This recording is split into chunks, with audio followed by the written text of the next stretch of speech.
There's a lot of people likes, a little zoo like this because there's very few of these around. How many younger kids has the opportunity to see deers, llamas or donkeys, it fascinates them a lot of times. For more than 40 years, the Wintersmith Park Zoo has been delighting visitors of all ages. The zoo enclosure, which covers close to 4 acres on the park's east side, contains a variety of exotic animals. There are llamas, Sicilian donkeys, fallow deer, the more common white-tailed deer, and peafowl. The animals are they're probably more healthy than the ones that's out in the wild, just because they don't have to, scour around for food, and they have a good balanced diet.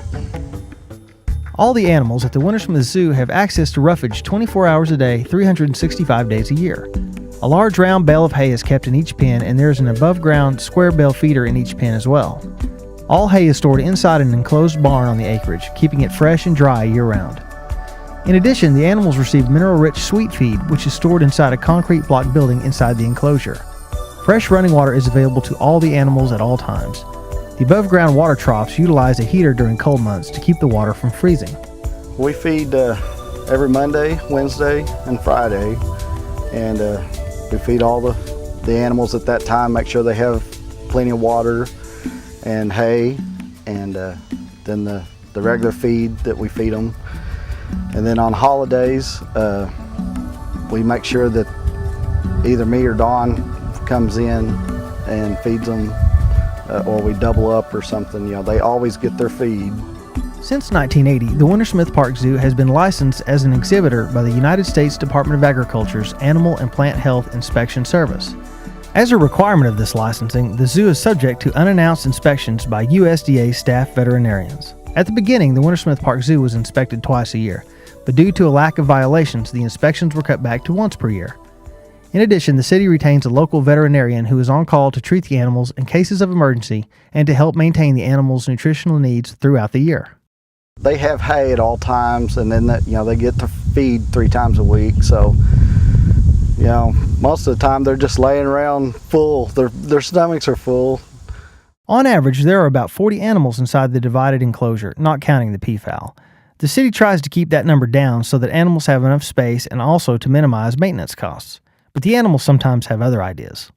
In springtime, we kind of keep an extra eye out. We'll walk the pastures during the spring to make sure, because you got to look for them baby deer. They hide them in the grass and behind a tree, and you can walk right by one 2 times and you won't see it. You walk by the 3rd time and it'll be right there, and you just wonder, how did I miss that? When one's born, we record every birth, and so that we know when and what kind of animal it was. The animals are so well cared for that old age is the only threat to their existences. This can lead to overpopulation in just a few seasons, so the city takes measures to find good and appropriate homes for the extra animals. Whenever we get overpopulated, we always, most of the time, donate the animals to a nonprofit group that's licensed. These animals that's in this pen, they wouldn't survive on the outside because they would come right up to the road, and first thing you would know, they would be run over or shot or whatever. The Wintersmith Park Zoo enables visitors to see exotic animals up close and free of charge. There is a large parking area to the south of the enclosure, so many people have access to the fence lines at one time. Every once in a while, someone will ask if they can get in, but we can't allow just regular public in here. It's for the public safety. These are all wild animals, and as tame as they act, you can't never depend on what they might do. So I've had a llama come up and kiss me on the back of the head.